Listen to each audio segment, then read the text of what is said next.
Hi. So welcome to our session, everyone. Each of us, just so you know, each of us is going to introduce ourselves. We're going to spend 4 or 5 minutes giving you some background about our XR experience. And then we've come up with 4 or 5 questions that we're going to ask ourselves and have kind of a conversation about, which will hopefully inspire you all to chime in later on in the presentation. So to begin with, I'm Robin White-Owen, co-founder of Media Combo. We're based in Brooklyn, and we've been working with museums since like the 1990s. For us, technology is always a means to an end, and we've been using it to help visitors engage with exhibitions and with each other, and to tell stories that deepen their experience of the art, history, or science that's being presented. So I think VR and AR are kind of like power tools for doing this. But it does depend on the use case.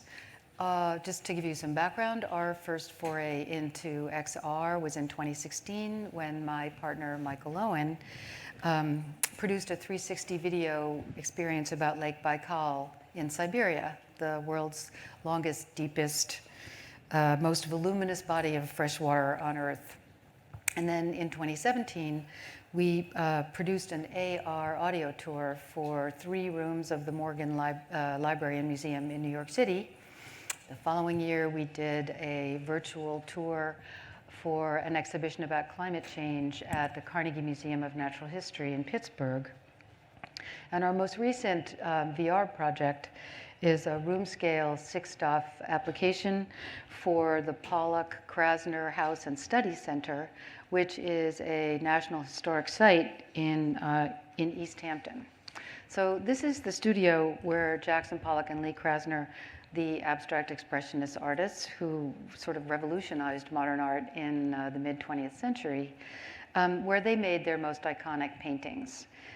There's a lot to see in the studio today when you go there, but the one thing that isn't there is art, because the art is all over museums and private collections around the world. So they commissioned Tracing Paint, the Pollock Krasner studio in VR, to bring some of those paintings back into the studio. So both Pollock and Krasner were action painters, which meant that you could see evidence of what they were painting all over the floors where Jackson Pollock worked, and then later on the walls when Lee Krasner painted there. So in VR, we were able to place several paintings exactly where they were painted on the floors and walls. And in the VR headsets, visitors can walk around and see everything for themselves. We brought the artists into this space through excerpts of audio interviews, and which they had given over the years talking about their work. And in the excerpt that we're going to show you in a minute, or less, that's okay. Okay. Yeah, just don't. Yeah, you'll hear Helen Harrison, who's the executive director of the Pollock Krasner House, show you how you can find some of these paintings on the floor. Okay, you can play it now. Thanks. Now you're in Jackson Pollock's studio. Feel free to explore the space by pointing your controller to where you want to go and pressing the trigger button with your index finger. He produced his richly layered all-over compositions using the sticks, hardened brushes, and basting syringes you can see in the paint cans nearby. Here in the studio, you can see evidence that Pollock's sweeping gestures often extended beyond the canvas, leaving colorful marks on the floor. If you know where to look, you can locate exactly where certain paintings were made. Jump to the footprints that just appeared and look down at the floor. This is where he painted Galaxy in 1947. Most of Pollock's paintings are small to medium size, like Galaxy. Yeah, no, that's okay. It was just a short excerpt, just to give you a sense of what the UX was like and what the UI is like and kind of what you can do there. There's several paintings, though, in the experience, both Jackson's and then later Lee's. And so this experience is location-based, so it's available on site in the house where they lived, which is 50 feet or so from their studio. But it's also available on Viveport and on the Flow, and you can download it at the Quest App Lab store as well. And this year, the center actually bought more headsets because as people have heard about it, it's become they've become more and more interested in it, which is obviously great. So just quickly, we're also working on another VR experience, this time for an artist who's having a retrospective in a museum that opens next year. And we've been prototyping an education platform in VR that brings museum collections into classrooms and uses artwork to teach critical thinking, empathy, and media literacy. And this project embodies some of the ideas, my ideas for what I think museums can be in the metaverse, but obviously we'll get into that a little later. Thank you. And now, Wilson Tang. Hi, everybody. Can you hear me okay? My name's Wilson Tang. I'm the CEO and chief designer for Yumibao. And no, we don't make dim sum. It's not Yummy Bao. It's Yumibao. I came from a background of console games at EA, mobile games, as well as VFX at Industrial Light and Magic.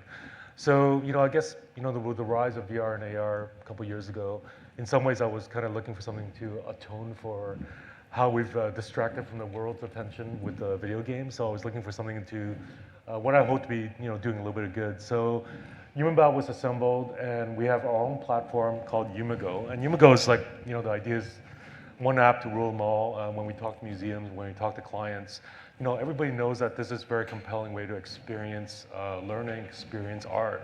But nobody, it's really quite onerous to ask people to download a separate app every time. So for us, it's one app to rule them all.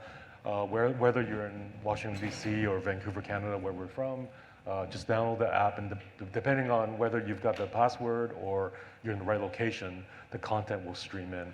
So with that, I will play the video. And I should mention that our content is designed to be bite-sized VR. So everything is cross-device between mobile phone as well as VR on the Oculus Quest 2 this year.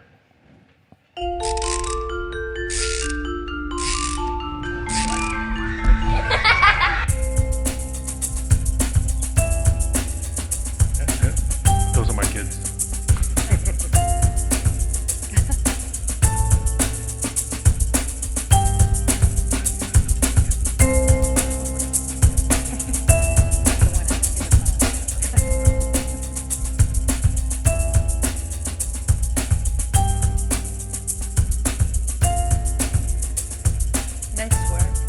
Thank you.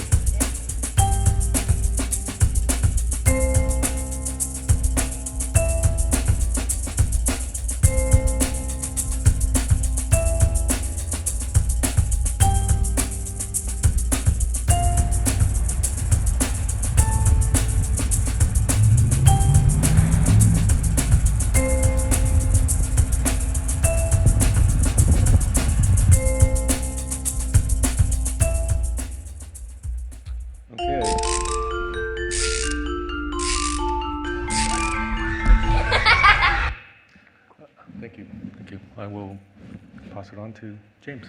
Great, thank you. So I'm James Taylor. My company is Found Object VR, or Found Object Media, and we create group learning adventures in VR.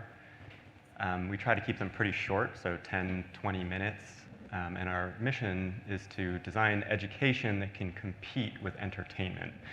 I get sort of a little bit peeved when I see education apps that have sort of a lower quality bar than entertainment. And so I would really like to be pushing back against that and creating things that people will choose to engage with on their own volition. So if young people or people of all ages are in the metaverse, they're going to have options, and we want them to be able to choose our education because it gives them a thrill, just like some entertainment app would. So we got started in 2020 with our first app, which is called The Future of Energy. It's about the next 1,000 years of energy and kind of the more far out conceptual forms of energy that we'll start seeing. I've got a little GIF in the corner. It's kind of hidden, but that's kind of like a little snapshot of what that experience looks like. And then we're currently working on one about gene editing called CRISPR. CRISPR is very near and dear to my heart because it's kind of a complicated topic to explain, And if we can explain CRISPR in an immersive environment, then we can hopefully explain just about anything. So it's kind of a benchmark for us. And then we're also working on Explore Antarctica, which is 4 different research stations, real-world research stations in Antarctica that, and there's a little bit of a mystery thread running through it. So as players are exploring this mystery of the scientists who have disappeared, they're also learning about the types of research happening in these 4 locations. What else? Right, so let's see. I don't have a video for mine, but I'm probably, of this group, I'm probably the loosest connection to like the physical museum building. And this is something that Robin brought up in our first meeting. It was actually a little bit of a point of tension, actually. So the first thing she said when I was describing my project was like, oh, that doesn't sound like a museum. And I was like, exactly! But that actually led to a very productive conversation, so I'm really, really happy about that. And so, you know, when you're creating these things in a virtual environment, and I'm sure there are some creators in this audience, one of the first things that you realize, and I bet Paige will talk more about this as well, is you know, you're in there for like 5 minutes designing your museum, and you're like, wait a second, I don't need these walls, and I don't need this ceiling. I can just put people into the diorama. Oh wait, it doesn't need to be a diorama, I can just put people in that location. And so now what is a museum exactly? And that's something that we've, as a group, have been sort of wrestling with. So anyway, that's a little bit of my sort of foundation and background. I also have a background in the games industry, similar to Wilson. I've worked for Dreamscape Immersive and contracted for Microsoft and some other big behemoths in the industry. And it really just sort of whet my appetite to do my own thing. And that feels right to me. So anyway, with that, I'll pass it off to Paige. Thank you so much, James, Wilson, Robin. All of your projects are amazing and inspire me. My name is Paige Dinger, and I'm the founding director of Better World Museum, Horizon Art Museum, Women in Horizon, and like a few other things.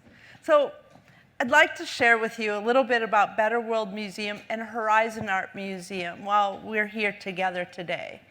Better World Museum started out as a brick and mortar space downtown Minneapolis for 5 years. We hosted an indoor edible garden, a maker space, a VR center, and 8,000 square feet of participatory mural walls, a community and climate resilience museum. We were dedicated to using creative technology for a better world. Before the pandemic ever happened, I closed it down, turned it into a traveling pop-up museum with our signature VR garden experience, where people draw together in a VR garden to create more equity, more inclusion, more resilience in seeing each other and including each other in a common garden space. When COVID happened, no problem. I just set the other programs aside because we were already really comfortably inside of VR. Our museum, Better World Museum, publicly was sharing about our experience with a world in Rec Room, a social VR platform that we focused in that museum on teen leadership, like production skills, producing teen leaders, and 13, 15-year-old, 11-year-olds created the museum and were our artists in residence. We shared their work at the World Health Organization as a recipe for resilience. Secretly, behind the scenes, I was an early community creator with Facebook Horizon Worlds. Within that platform, created at a time when most museums around the world were closing their doors or furloughing their workers, we created a museum using primitive shapes to rebuild a museum, an endlessly expanding museum that you can wander upon wander. And today it's over 30 worlds. We use everything from leaderboards to NPCs that follow you and cool shopping. But I'd like to really tell you about our Plus Community Voices program, where we use micro donations to compensate diverse LGBTQ women, disabled, and other traditionally non-amplified community members. We pay these participants to learn world-building skills. In our Amplify Voices program, we teach the simple block scripting. When visitor enters trigger, play sound. And that becomes like a root word, right? Where people are then able to grow with that knowledge of how to use the tools. We feel like this creates democratized space, and by creating this value of community voices and participation, we have, grown in unbelievable ways. And those members have gone on to create their own talk shows or theater productions or live streaming and become sustainable creators. Our Better World Museum is a different program. Although they share a similar mission of using creative technology to build a better world and more agency and connection and resilience, what Better World Museum is in the Horizon Worlds is a white template space situated in Upper East Side Museum Mile, and we invite people to dismantle the museum and create a better world. Our artists have gone on to build a Black Art Museum, a museum on neurodiversity, and our next artist in residence is creating one using music and sound and interaction to tell her personal stories. So museums always say we want to give the museum to the people. And outside of the metaverse, that doesn't happen as much. But the metaverse is a wonderful place to create that agency, to decolonize technology in museums and use sites for social action within the museum. I believe that if you will it, it is no dream in the metaverse. Thank you. All right. Thank you. Hey. All right. So we're going to start with our questions now, and the first one that we wanted to talk about was what we think are the most important and essential characteristics of a real museum. And following up on what all of you have said, I'm going to start by saying wherever the museum is, in real life, in the metaverse, it needs to have clearly stated values. It needs to have a mission. It needs to identify a community that it wants to engage with and interact with. And to just go a little further from about what you were saying, Paige, museums are for people rather than about objects. So they're social spaces, they're destinations that people can visit and use the art and the objects and the subjects of their collections to not only teach, but I think inspire conversations, and those conversations can lead to understanding that things are not always exactly what you thought they were, and therefore lead to new perspectives and forms of empathy. So, as just to quote someone called Dr. Portia Moore, who gave a keynote speech at the Museum Computer Network in 2021, museums should be designed to help us acknowledge that we live in different realities, and we should be able to have conversations about that. For us, I think the museum is not so much the container or the artifacts, it's the curators and the teachers. So for us, like one of the key values for our whole system is keeping the teacher in the loop, keeping the human in the loop. So everything we're doing, even though it looks like just kind of little simple 3D games, our backend supports multiplayer, and we've done some experiences where we invited the teachers and the artists, and they just pop in there as avatars. and they would kind of walk people through their experience and kind of give it meaning. So I think that, maybe some of that came from the gaming world, but I think those kind of technologies will really enhance museums in the metaverse. Yeah. Awesome. Yeah.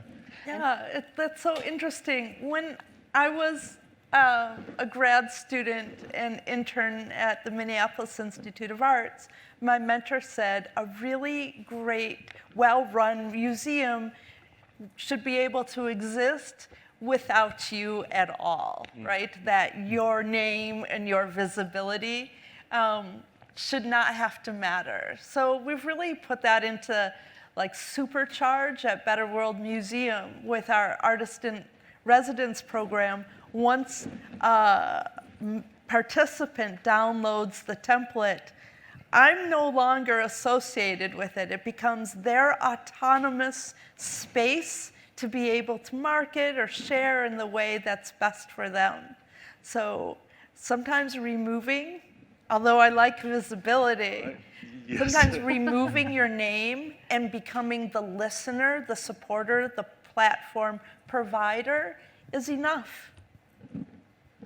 I think that, what you're doing, James, and what people understand the role of museums is, which is in some way to just not only preserve the history of human culture, but also to share it, right, and make it relevant to people. And in other words, teach, essentially, which is what you're doing. So I think I see where, your the work that you're doing is really closely connected to the whole concept. The pace of change question, though, is we know history moves forward and change is accelerating, right? So I think that's one of the problems of real-world museums, because once you get through the design phase, once you get through the exhibit erection phase, it doesn't change much. And I think that's one of the pros of museums in the metaverse, is that as human culture changes, as people changes, as what we know about the world changes, that can keep pace with that accelerating pace. And that's something that is really powerful. Yeah, and I mean, there are things that I like about real world museums. I have a 15-month-old, and I take him to museums all the time because it's a nice way to just kill time and be in a nice place. So I enjoy walking through museums. I enjoy the acoustics. I enjoy the grandiose architecture. So those are things that are very hard to replicate in VR, but there are other ways to do them. There are ways to capture that grandiose feeling, this sort of big, opulent. I think we'll get there. Yeah, exactly. Yeah. Good lighting. I'm a huge fan of lighting. Yeah. So like really nice lighting can kind of jump you there to a beautiful When we location. create environments that evoke awe, right, which these big cathedral-like museums through Europe, or like the MoMA or the Met can easily evoke Awe. awe. In the metaverse, your opportunity to create that awe is like unlimited. You can create rewards, you can create like sparkle effects, or you can have like this kind of engagement that can't happen within a real museum. Even just adjusting the gravity settings can allow you to bounce through an environment in a way. I've been thinking a lot about like prehistoric humans, right? And at one time, they probably found a bell cave that made them feel awe, right? And as they made their marks, like in Lasso caves or whatnot, like they had this sense of agency. I am here, right? Here I am, right? And I think that humans quest for beautiful spaces that elevate us to find and connect and share our identity. It's part of our continued legacy and DNA. Storytelling about ourselves. Yeah. So we're going to move on to the next question. Thank you. So our next one is, as you can see, what are some of the hard-won lessons for designing virtual museums? And That was James' question. yes, that's James's question. So take it away. Yeah, definitely had to learn some things pretty quickly. We found that we can't do networking as an afterthought. And this is probably really obvious to a lot of people, but we have to design for not only groups, but design for pro-social behavior, and and reinforce that pro-social behavior. So we have little things in the Antarctica experience, for instance, that where players, if they find it, they have to gather the group around them in order to crack it open and get the little hologram description. So it forces them to gather the group around so they're all getting information at the same time, which is actually pretty convenient for me because I know then that the entire group is on the same page. So there are a lot of little things like that that I had to learn. I find that having a narrator or a script is really, really valuable because it is a really good blueprint for where I'm heading and how to design that experience. I'm full of, if you ever find me, I'm full of 1,001 little hard-won lessons that I had to learn the hard way. I think that's one thing that's surprising is the issue of accessibility and ergonomics actually comes into play in VR.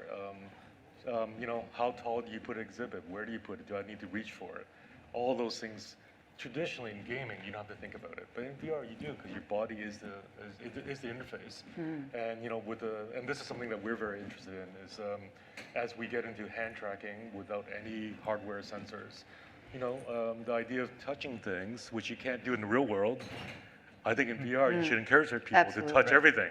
No glass cases. No glass cases. No, that should be the name of the company, by the way. Our company should be called No Glass Cases. Check out Able Gamers. Also, they have this pack of cards that help walk game designers through accessibility questions. Whether it's a long-term or short-term, for instance, I have a hurt shoulder from boxing in VR. now the way I may interact in VR, I need different reachable or interactive, like audio, visual, all sensory kind of learning information, including visual thinking strategies that Robin is a wonderful advocate for. I want to just tack on there user experience guidelines. The whole question of onboarding is super important, especially when you're dealing with spaces that may not be familiar, that look like museums. Encouraging people, making them feel comfortable, letting them know what kind of experience they can have. Obviously not giving away the whole store so that there's some, surprises, right, exactly, and sense of discovery. But structuring this onboarding experience so that they feel free to roam and to explore, and to find things out.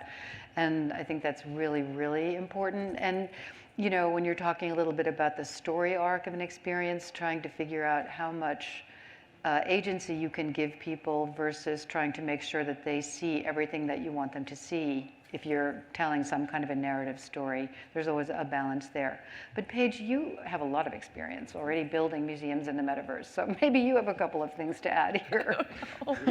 I don't know. I think that your tips are fantastic. Moving on. Yeah.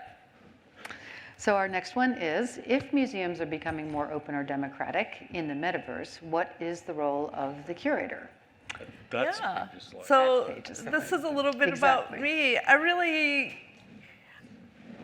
believe in the visitor's agency. So can the visitor become not just a participant player, but also the world builder themselves? I believe so. So when artists like Angel Artists created a Black Artists Museum for her Better World Museum Artist in Residency, it was overwhelmingly impactful. And I could not have created that exhibit. That was not my voice. So when the museum is, as Nina Simon likes to say, of by for all the people, then the stories that could be shared could really make a better world, right? We could listen better, we can grow empathy and play games with people that traditionally maybe in an emergency even you might consider as an other. And we want to dissolve that. We want to dissolve othering. We want to dissolve feelings of overwhelming powerlessness, or like the loneliness that comes dissolving isolation through social VR and museum engagement, I think can propel us to create experiences in the metaverse that make a better world outside of the metaverse. Yeah. And I think the role of the curator is really to facilitate. To facilitate and the people who come into the museum to both create the exhibits and also to experience them, they kind of feel like they're in the right place because they, hopefully the museum, and yours is a really good example of that, have made it clear about what the mission is and what the values are. Really it all starts from that. Your experiences start from that. Yours start from that. Everything. You can't just put something out there for the whole community because there's no such thing as a whole community. There's a lot of different audiences. There's a lot of broken communities. So in the idea of creating value, value your creators, compensate your creators and participants. It makes me think maybe the question is wrong. Like the role of the curator implies somebody who's saying this knowledge is worthwhile knowing. This is what you need to know. Whereas what you're talking about, really, community manager. It's an ongoing, living thing, not something that you kind of like say this is truth and this is not, and then you walk away. Well, I'll play the antagonist on this one. This is probably going to be an unpopular opinion, but there's a tension between like everybody can create and then like, how does it look when everybody's created something? Yeah. And I think that it's worthwhile because I haven't seen anybody like hit this from just the right angle, but if you give people things to create and they're, able to do a lot of different stuff with it, can you still make something when you first walk in looks brilliant and looks inspired, like somebody had a vision? And so how do you... Well, that's where I think the role of the curator can come in the metaverse, right? They facilitate that. They presumably know how to tell a story and help someone who has a story to tell it in the most effective way. Should I go? Yeah. Absolutely. Okay, and here's our next one. What kind of alternative business models will museums of the future have? Somebody has to pay for it, and in our, even though I haven't been involved in this space for too long, one of the things that we bumped up against, even during COVID, was at the end of the day, a museum, a traditional museum, their business model is tickets through the gate. And so if you do something that doesn't drive people through the gate, it doesn't really help them. Now, what we found was that you can position yourself as a, for us anyways, everything we do is kind of very actively played, very immersive. And so do we take it out of the marketing budget? So it's like, here's a taste of what it feels like to be at these museums and to interact with the exhibits. But you don't have to be there quite yet. When COVID's over, then you can go.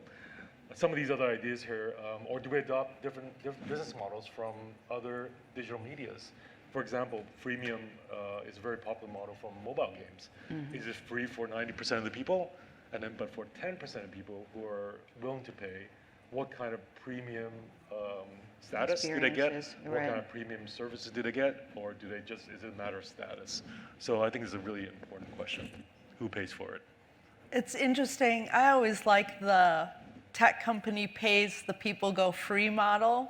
But I always think a lot about value and what these worlds can inspire people to value, right? Can a museum world be about growing vegetables to feed the community and inspire that kind of thinking? Or could a museum world be about women growing financial skills to close the pay gap? So the financial, who pays for it,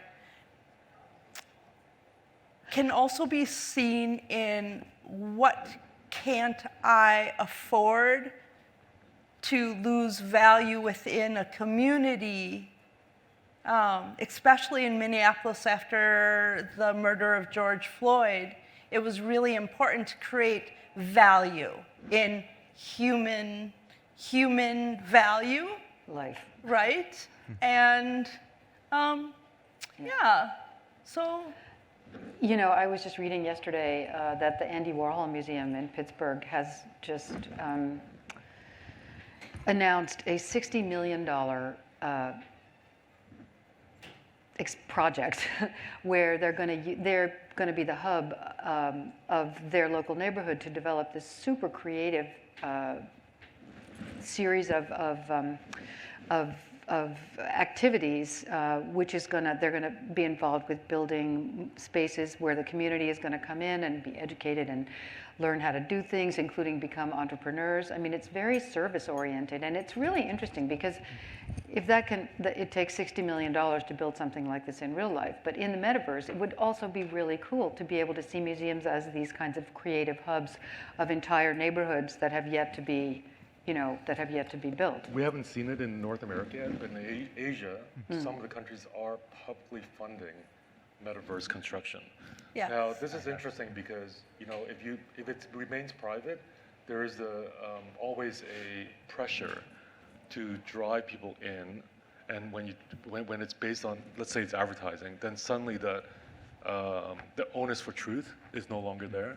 Whereas if it's publicly funded, and like you said, I mean, the investment is a fraction of a real museum, then you can, you know, maybe that's the model that we should take into the future. And we're seeing glimpses of that already, and I think that might be an interesting path for museums. Yeah, and I might just be, you know, living in a cave or something, but I would be shocked if nobody figured out how to do something like a crypto called Learn Coin, and you get coins for going to cultural experiences. Like, I would be shocked if the city doesn't figure that out, or, you know, if people don't incentivize people to, you know, participants to come in and spend time in the space by, you know, giving them micro credentials in the form of, you know, small amounts of sort of like little badges or currencies. Yeah. We're working on something like that at Horizon Art Museum, like a traveler's bag. Although there isn't true interoperability in the platform, you can hop through these portal doors to another space. And with the idea of a traveler, like a museum pouch, right? And you get these badges if you've been to Palmyra or the Parthenon or our Van Gogh gallery games Or gallery. It's a passport. Yeah, it's kind of like I've been here and I got all the game pieces and I take pride in it. Like, Yeah. this means something to me, and it means something to other people when they see it. Yeah. And with leaderboards, then you can see like who's come back and who has the most points. It adds like a lot of excitement. But what it does is it also reinforces that these places are yours, that you belong there. Yeah. Your voice matters here. Your presence has a place in the museum. Yep. We have hardly any time left, so we do want to. There's one more. Oh, There is okay. one more. There is, but then should we? Does anyone have any questions? Don't you feel like we should? Question? We have Is 2.5 minutes. I think that's for our time. I think there's 5 minutes after. Oh, There- cool. I think Okay. there's 5 All or right. 10 minutes after. Great. So Oh, our last cool. question: what's the future of museums that we envision? Right. So, unlimited by imagination, hybrid, real, scanning technique, representations of reality important. That's a really big question. How important is it? You know, that reality is accurately represented in the metaverse. Yeah, I mean, Yeah. in the real world, you know, you often work with museum designers and architects, and of course, then the limitation of the real world is there. But in the metaverse, anything goes. If we want to learn about the human body, why do we have to look at it from the outside? Let's get in there. It's a fantastic voyage. Let's get in there.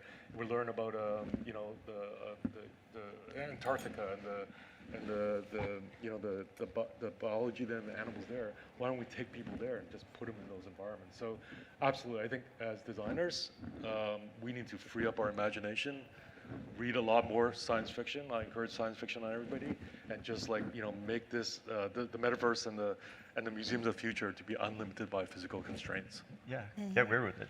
Yeah. I like it a lot.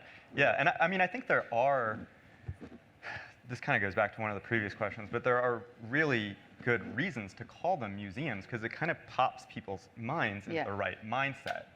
And museums come with a certain cultural cachet and I think trust from the community that like, hey, if a museum in my city puts this on, I'm pretty sure that they're going to do a good job with it. And like, I want to use those shortcuts that museums evoke, but then also get weird with it and free it out. You need the trust stamp, Yeah. and then open it up. Definitely. I want people to come through the door of a virtual museum and then they're into like something completely different. Yeah.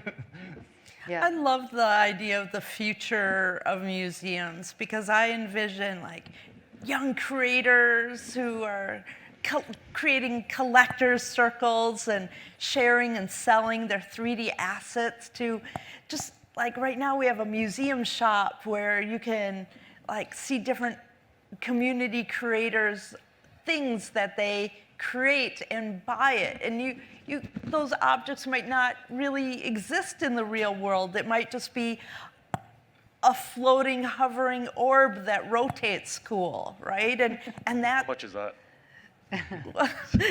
you'll come and see, right? Yeah. So it's just a really big opportunity for newness, but it's also an opportunity like. Museums have had a traditional like wall around them. And this is an opportunity to dissolve that role, to dissolve, like, decolonize museums and technology. And I actually think that and I would just consider us, we're not really a first wave of VR creators. There's a generation before us who came that I honor, but as this current generation of creators in the metaverse, we kind of have an opportunity / responsibility, if I may lay on you, and you can call me out later if you don't agree, but we can make platforms and worlds that are better. We can do it better. So like, in the olden days, people struck out and pioneers and were settlers in the land. But if you instead like involve and include people who are there, community voices, and take it as an opportunity to actually do things better than they are in the world now, then maybe what we do in the metaverse can really truly make our world a better place outside of the metaverse. And we need that. That's what we're all trying to do. Yep. Absolutely. That's what it's all about. Right. You want to ask? Yeah, so now if any of you have any questions, we'd be more than happy to try to answer them. Or we can continue with. Yeah. Yeah. Or we have 3 more minutes to continue with some other questions. Let's just see. Here comes somebody. This is a bit of a terrible question about museums, but a lot of times you go into museums over the many years that have put in high-tech exhibits, and then when you get there, they're not working, they're broken. Sorry. At least though they were behind glass and there's maybe buttons and a TV screen, so it's fairly easy to maintain. How do you see, if you give people head-mounted displays, that's kind of a recipe for permanent on-site tech staff. How do you see using maybe displays other than head-mounted displays to keep reliability up, I guess? Oh, well, you know, a lot of these experiences are screen-based as well, and also if they're screen-based or if they're headset-based, they don't necessarily need to be in the museum. You know what I mean? I mean, they're available in other places. In fact, you know, but in the metaverse, for museums in the metaverse, that won't be a problem at all, right? That's right. You can update things and just press like publish and republish your world, right? So you're really only limited, you know, if there's glitches, then maybe actually that can be a fun part of the experience as well. But I know what you mean about going to museums in real life and seeing a kiosk and it's you know, not working. But there's fantastic displays in museums that are working great. So, you know, check out there's so many really great interactives. So I just think that, you know, That maybe it's a tech thing. that's exactly why we built our platform. You use your own phone when you go to a museum. Yeah. It's just software, and we like to think that we're augmenting the physical exhibits as well. But you know, if you think about it, the physical exhibits are expensive. They take a long time to design and build and maintain. Exactly the problem you mentioned. So that's the problem we identified. But when it's augmented reality, virtual, downloaded from the cloud, we can change that on the fly, weekly if we wanted to. So that kind of speaks to the whole idea that, you know, culture moves so fast nowadays. To say that this is an exhibit that we spend hundreds of thousands of dollars or $1 million and never change for years is not going to be acceptable by the audience and, you know, us anymore, right? Yeah. So how do you keep it so that the learning and the interactivity changes with the times on a, you know, extremely rapidly? Okay, thanks. We have And I'll one- toss in one more thing. I mean, just on kind of the technical side, I don't install things in physical museums. My stuff is available on the Oculus Quest store. But if I were, there are two things that I would want to make sure that I have in place. One is analytics to make sure that are people completing this experience? Are people we have dropping that. out? You've got that? Awesome. Perfect. Check. And then also the ability to push live patches. So We have that. something awesome. Yes, I'm like. Yeah. Yeah. Absolutely.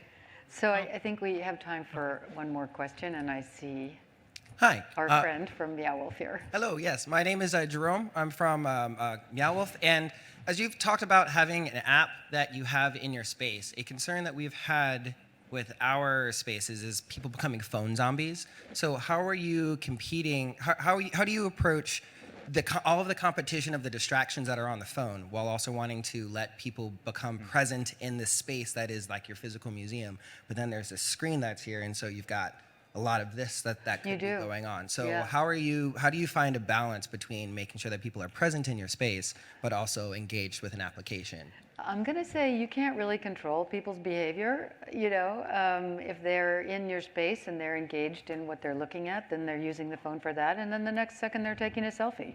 Sure. You know. I think it's designed with capital D. Yeah, exactly. You have to work with the museum designers. So the physical exhibits are something that you augment, you supplement. It's not replace.